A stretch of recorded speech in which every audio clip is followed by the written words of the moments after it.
സൈനിക പ്രതിരോധ മേഖലകളിൽ ഒരു വലിയ ശക്തിയായിട്ട് ഇന്ത്യ കുതിച്ചുയരുകയാണ്.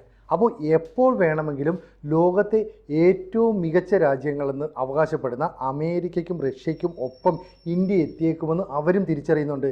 ഇപ്പോൾ പുറത്തു വരുന്ന ഒരു വാർത്ത എന്ന് പറയുന്നത് അടുത്ത 5 വർഷം കൊണ്ട് ഇന്ത്യ പ്രതിരോധ ഉൽപ്പാദനത്തിൽ 90% സ്വയം പര്യാപ്തത കൈവരിക്കും. അതായത് നമ്മളാണ് ഇപ്പോൾ ലോകത്ത് ഏറ്റവും അധികം ഈ സൈനിക ആവശ്യങ്ങൾക്കും മറ്റുമായി ആയുധങ്ങൾ ഇറക്കുമതി ചെയ്യുന്ന രാജ്യങ്ങളിലൊന്ന്. മുമ്പ് അത് ചൈനയായിരുന്നു, പിന്നീട് അവർ സ്വയം പര്യാപ്തമായതിനു ശേഷം പിന്നീട് ഇന്ത്യയായി മാറി. ഇന്ത്യ ഇങ്ങനെ ആയുധങ്ങളൊക്കെ ഇറക്കുമതി ചെയ്യുന്നുണ്ടെങ്കിലും വൻതോതിൽ നമ്മൾ ആയുധ കച്ചവടവും നടത്തുന്നുണ്ട്. ഏതാണ്ട് 100ഓളം രാജ്യങ്ങളുമായിട്ടാണ് നമ്മൾ ആയുധ ഇടപാടുകൾ നടത്തുന്നത്.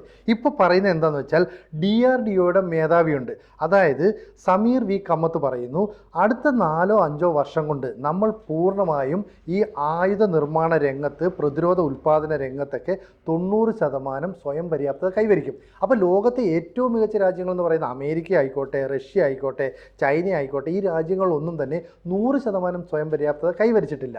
അങ്ങനെ ഒരു രാജ്യത്തിലും 100% സ്വയം പര്യാപ്തത ഉണ്ടാവില്ല. കാരണം ഇപ്പോൾ അമേരിക്ക തന്നെ എയർക്രാഫ്റ്റുകൾ നിർമ്മിക്കുന്നു, മികച്ച വെപ്പൺസ് ഉണ്ടാക്കുന്നു. ഇതൊക്കെ ഉണ്ടാക്കുന്നെങ്കിലും ഇതിൻ്റെ പാർട്സ് പല രാജ്യങ്ങളിൽ നിന്നാണ് വരുത്തുന്നത്. അപ്പോൾ ഇത് മൊത്തം കൂടെ അസംബിൾ ചെയ്യുന്നതായിരിക്കും ഒരുപക്ഷെ അമേരിക്കയും റഷ്യയും ഫ്രാൻസും ചൈനയും ഒക്കെ ചെയ്യുന്നത്. അങ്ങനെ 90%ത്തിലേക്ക് അതെത്തും.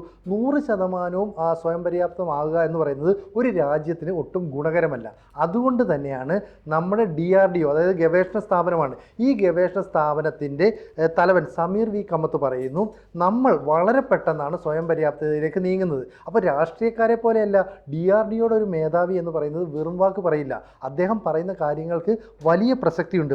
ഇത് പറയാനുള്ള കാരണം എന്താണെന്ന് വെച്ചാൽ ഇപ്പോൾ നമുക്ക് അനുകൂലമായ ഭൗമ രാഷ്ട്രീയ സ്ഥാനവും അതുപോലെ തന്നെ വളരുന്ന സാശ്രയത്വവും മൂലം ഇന്ത്യക്ക് ഏറെ അനുകൂലമായ സാഹചര്യമാണ്. അപ്പോൾ നമ്മുടെ ആയുധങ്ങൾ, നമ്മുടെ ആവശ്യങ്ങൾ നിറവേറ്റാൻ വേണ്ടി നമുക്ക് തന്നെ നിർമ്മിക്കാൻ പറ്റും. ഇപ്പോൾ ഉദാഹരണം പറയുന്നത്, ഇപ്പോൾ തേജസ് യുദ്ധവിമാനം നമ്മൾ തദ്ദേശീയമായി നിർമ്മിക്കുന്ന യുദ്ധവിമാനമാണ്. ഇതിന് വേണ്ട എഞ്ചിനുകൾ, അതായത് ഹിന്ദുസ്ഥാൻ എയറോനോട്ടിക്കൽ ലിമിറ്റഡ് എന്ന് പറയുന്ന നമ്മുടെ ഒരു സ്ഥാപനം തന്നെ, ബംഗളൂരു ആസ്ഥാനമാക്കി പ്രവർത്തിക്കുന്ന സ്ഥാപനമാണ് ഇത് നിർമ്മിക്കുന്നത്. ഇതിനാവശ്യമായ എഞ്ചിൻ അമേരിക്കയിലെ ജനറൽ ഇലക്ട്രിക്കലിൽ നിന്നാണ് നമുക്ക് ലഭിക്കേണ്ടത്. അപ്പോൾ നമ്മളാണ് ഇവിടെ അസംബിൾ ചെയ്യുന്നത്. അപ്പോൾ ഇതിന് 2 മോഡലുണ്ട്, മാർക്ക് 1, മാർക്ക് 2.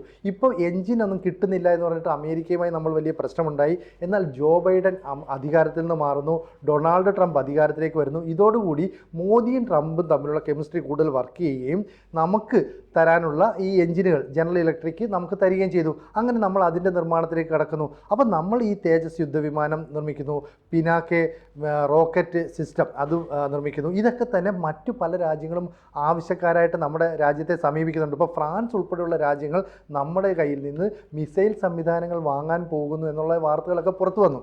അപ്പോൾ DRDOയുടെ മേധാവി പുതിയ പ്രസ്താവനയുമായി രംഗത്തിറങ്ങിയത് നമുക്ക് ഏറെ പ്രതീക്ഷ നൽകുന്നതാണ്. ഇപ്പോൾ ചൈന പോലെയുള്ള രാജ്യങ്ങൾ ഈ പുതിയ സ്റ്റാർട്ടപ്പുകൾക്ക്, അതുപോലെ AI അധിഷ്ഠിതമായ പുതിയ സാങ്കേതിക വിദ്യയ്ക്കൊക്കെ പ്രാധാന്യം നൽകുമെങ്കിലും ഇന്ത്യ അത്തരത്തിലുള്ള പ്രാധാന്യം നൽകുന്നില്ല. നമ്മൾ ഫുഡുമായി ബന്ധപ്പെട്ട കാര്യങ്ങൾക്ക്, കാർഷിക മേഖലയുമായി ബന്ധപ്പെട്ട കാര്യങ്ങൾക്കൊക്കെയാണ് കൂടുതൽ പ്രാധാന്യം നൽകുന്നതെന്നൊരു വിമർശനമുണ്ട്. ഇവിടെയാണ് നമ്മൾ UAV എന്ന് പറയുന്നത്, അതായത് അൺമാൻഡ് ഏരിയൽ വെഹിക്കിൾ എന്ന് പറയുന്ന യുദ്ധവിമാനങ്ങൾ, അതായത് ആളില്ലാത്ത യുദ്ധവിമാനങ്ങൾ, ആളില്ലാത്ത ഡ്രോണുകൾ തുടങ്ങിയവയുടെ സ്റ്റാർട്ടപ്പുകളുമായിട്ട് നമ്മൾ വളരെ വേഗം മുന്നിലേക്ക് നീങ്ങുന്നുവെന്നാണ് മനസ്സിലാക്കാൻ കഴിയുന്നത്. അങ്ങനെയാണെങ്കിൽ നിരീക്ഷണം മുതൽ ലോജിസ്റ്റിക്സ്, ആയുധവിന്യാസം വരെ എല്ലാ വൈവിധ്യമാർന്ന പ്രവർത്തനങ്ങൾക്കും ഈ UAV ഡ്രോണുകളൊക്കെ ഉപയോഗിക്കാൻ പറ്റും. അപ്പം നമുക്ക് വലിയൊരു വിഭവശേഷി ഉണ്ടാകും ഈ UAVയുടെ കാര്യത്തിൽ. അങ്ങനെയാണെങ്കിൽ ഇനിയുള്ള കാലത്ത് ഈ യുദ്ധത്തിൽ ഏറ്റവും പ്രധാനപ്പെട്ടത് ഈ ആളില്ലാത്ത യുദ്ധവിമാനങ്ങൾ, ഡ്രോണുകൾ എന്നിവയ്ക്കൊക്കെ തന്നെയാണ്.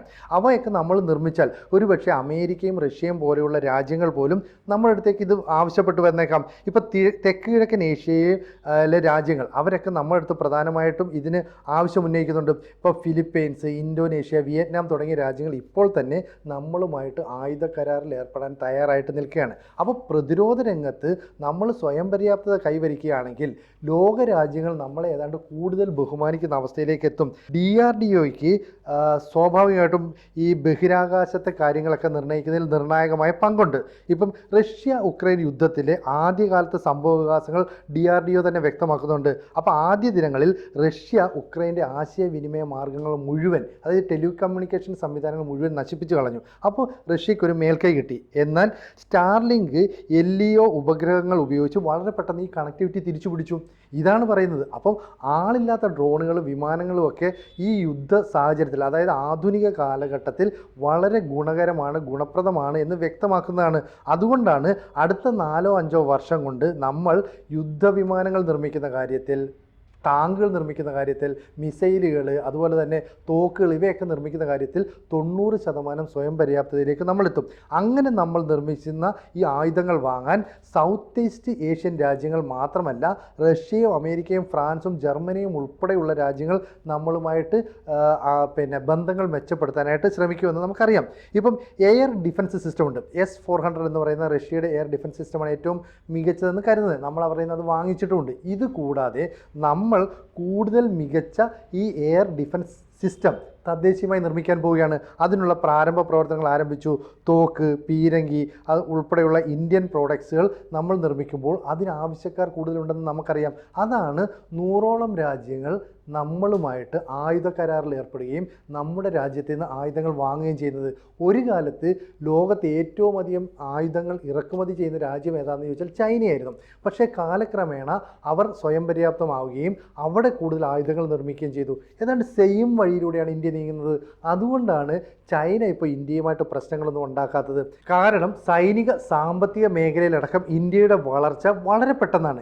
ഈ വളർച്ചയെ കണ്ടില്ല എന്ന് നടിക്കാൻ ലോകരാജ്യങ്ങൾക്ക് സാധിക്കുന്നില്ല.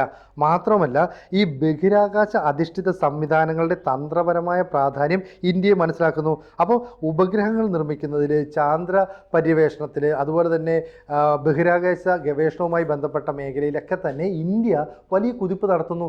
ഇത് റഷ്യയും തിരിച്ചറിയുന്നുണ്ട്, അമേരിക്കയും തിരിച്ചറിയുന്നുണ്ട്. അത്തരം സംഭവങ്ങൾ ചെയ്യുന്ന ഇന്ത്യയെ സംബന്ധിച്ചിടത്തോളം ഈ പറയുന്ന ആധുനിക മിസൈലുകൾ, എയർക്രാഫ്റ്റുകളൊക്കെ നിർമ്മിക്കുക അത്ര പ്രയാസമുള്ള കാര്യമല്ല. ഇപ്പോൾ പ്രചണ്ഡ് എന്ന് പറയുന്ന ഹെലികോപ്റ്ററുകൾ നമ്മൾ വൻതോതിൽ തദ്ദേശീയമായി നിർമ്മിക്കുന്നുണ്ട്. ഈ പ്രചണ്ഡ് ഹെലികോപ്റ്റർ എന്ന് പറയാൻ തന്നെ നമുക്കറിയാലോ, ഏതാണ്ട് 5000 മീറ്റർ ഉയരത്തിൽ നിന്ന് ലാൻഡ് ചെയ്യാനും അതുപോലെ തന്നെ ടേക്ക് ഓഫ് ചെയ്യാനും ഒക്കെ കഴിവുള്ള ഏറ്റവും ശക്തമായ അറ്റാക്കിംഗ് ഹെലികോപ്റ്റർ ഇതാണ് പ്രചണ്ഡ് എന്ന് പറയുന്നത്. അപ്പോൾ ഇത്തരത്തിലുള്ള പ്രചണ്ഡ് ഹെലികോപ്റ്ററുകളുടെ നിർമ്മാണവുമായി നമ്മൾ മുന്നോട്ട് പോകുന്നു. അപ്പോൾ DRDOയുടെ മേധാവി തന്നെ പറയുകയാണ്, 3-4 വർഷം, പരമാവധി 5 വർഷത്തിനുള്ളിൽ നമ്മൾ പ്രതിരോധ ആയുധ നിർമ്മാണ രംഗത്ത് സ്വയം പര്യാപ്തത കൈവരിക്കും. അപ്പോൾ സമീർ V. കാമത്ത് ഈ കാര്യങ്ങളൊക്കെ പറയണമെങ്കിൽ എത്ര കൃത്യമായ ആസൂത്രണത്തോടെ നമ്മൾ കാര്യങ്ങൾ മുന്നോട്ട് കൊണ്ടുപോയി എന്നാണ് ഇതിൽ നിന്ന് വ്യക്തമാക്കുന്നത്. ഞാൻ നേരത്തെ പറഞ്ഞ പോലെ ആളില്ലാത്ത വിമാനങ്ങൾ, അതായത് അൺമാൻഡ് ഏരിയൽ വെഹിക്കിൾസ്, ഈ വെഹിക്കിൾസ് ബഹിരാകാശത്ത് ആധിപത്യം സ്ഥാപിക്കാനായിട്ടുള്ള പ്രവർത്തനങ്ങളെല്ലാം തന്നെ എല്ലാ രാജ്യങ്ങളും തുടങ്ങിയിട്ടുണ്ട്. അതുകൊണ്ടാണ് ഇന്ത്യ ആ മേഖലയിൽ കൂടുതൽ ശ്രദ്ധ കേന്ദ്രീകരിക്കുകയും അത്തരം സ്റ്റാർട്ടപ്പുകൾക്ക് വലിയ പിന്തുണ നൽകുകയും ചെയ്യുന്നത്. ഇപ്പോൾ പ്രതിരോധ സ്റ്റാർട്ടപ്പുകളെ പിന്തുണയ്ക്കുക എന്ന ലക്ഷ്യത്തോടെ DRDOയുടെ വാർഷിക ഡെയർ ടു ഡ്രീം മത്സരത്തെക്കുറിച്ചും ഈ DRDO മേധാവി പറയുന്നുണ്ട്. അപ്പോൾ സ്റ്റാർട്ടപ്പുകൾക്ക് ഏറെ സാധ്യതയുള്ള ഒരു കാലമാണ്. ഇന്ത്യക്ക് അനുകൂലമായ ഭൗമ രാഷ്ട്രീയ കാലാവസ്ഥയാണ്. ഇതെല്ലാം തന്നെ നമ്മൾ പ്രയോജനപ്പെടുത്തണം. അങ്ങനെ പ്രയോജനപ്പെടുത്തിയാൽ അടുത്ത 5 വർഷത്തിനുള്ളിൽ ഇറക്കുമതി, ഈ ആയുധങ്ങളുടെ ഇറക്കുമതിയുടെ കാര്യത്തിലുണ്ടല്ലോ, നമുക്ക് വലിയ മാറ്റങ്ങൾ ഉണ്ടാക്കാൻ സാധിക്കും. എന്ന് പറഞ്ഞാൽ ഇറക്കുമതി വൻതോതിൽ കുറയ്ക്കാം. നമുക്ക് ധാരാളമായിട്ട് ആയുധങ്ങൾ, വെപ്പൺസ് ഒക്കെ നിർമ്മിക്കാം. എന്നിട്ട് ഇത് കയറ്റി അയക്കുകയും ചെയ്താൽ മതി. ഇത്തരത്തിലുള്ള സാഹചര്യമാണ് ഇപ്പോൾ നിലകൊള്ളുന്നത്. അപ്പോൾ ഇത്തരത്തിൽ ന്യൂട്രലായ ഒരു നിലപാട് എക്കാലവും ഇന്ത്യ സ്വീകരിക്കുന്നു. കാരണം നമുക്ക് ആരെങ്കിലുമായിട്ട് യുദ്ധം ചെയ്യണമെന്നോ മറ്റുള്ളവരുടെ യുദ്ധത്തിൽ കയറി ഇടപെടണമെന്നോ ഒന്നും ഒരു താല്പര്യമില്ല. വളരെ നിഷ്പക്ഷമായ നിലപാടാണ് സ്വീകരിക്കുന്നത്. ഇപ്പം റഷ്യയും ഉക്രൈനും തമ്മിലുള്ള പ്രശ്നമുണ്ടായപ്പോൾ ആദ്യമായിട്ടാണ് റഷ്യൻ ഭരണാധികാരിയുമായിട്ടും ഉക്രൈൻ ഭരണാധികാരിയുമായിട്ടും ഒരു രാജ്യത്തിൻ്റെ തലവൻ സംസാരിക്കുന്നത്. അത് ഇന്ത്യൻ പ്രധാനമന്ത്രി നരേന്ദ്രമോദിയാണ്. ഇനി ഇസ്രയേലുമായിട്ടുണ്ടായ പ്രശ്നത്തിൽ പലസ്തീനും തമ്മിലുള്ള പ്രശ്നമുണ്ടാകുന്നു. അതുപോലെ തന്നെ അമേരിക്കൻ പ്രസിഡന്റ് അതിനകത്ത് ഇടപെടുന്നു. ആ സമയത്തും ഇന്ത്യയുടെ കൃത്യമായ ഇടപെടലുണ്ടായി. അപ്പം നമുക്ക് യുദ്ധത്തോട് താല്പര്യമില്ല, പക്ഷേ യുദ്ധവുമായി ബന്ധപ്പെട്ട ആയുധ വിൽപ്പനയുടെ കാര്യത്തിൽ ഇപ്പോൾ ഇസ്രായേലിന് ഉൾപ്പെടെ നമ്മൾ ആയുധങ്ങൾ നൽകിയിട്ടുണ്ട്, ഫ്രാൻസ് നൽകിയിട്ടുണ്ട്.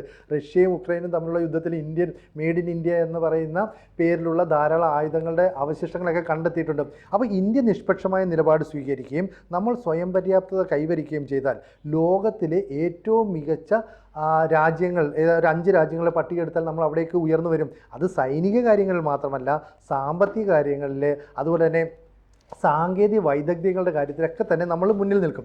ഇപ്പോൾ തദ്ദേശീയമായിട്ട് എയർക്രാഫ്റ്റുകൾ തേജസ് ഉൾപ്പെടെയുള്ളവ നിർമ്മിക്കുന്നു, പ്രജൻഡ് ഉൾപ്പെടെയുള്ള ഹെലികോപ്റ്ററുകൾ നിർമ്മിക്കുന്നു, പിനാക്ക മിസൈൽ സിസ്റ്റം നിർമ്മിക്കുന്നു. അപ്പോൾ ലോകരാജ്യങ്ങൾ ഇന്ത്യയെ ഉറ്റുനോക്കിക്കൊണ്ടിരിക്കുന്നു.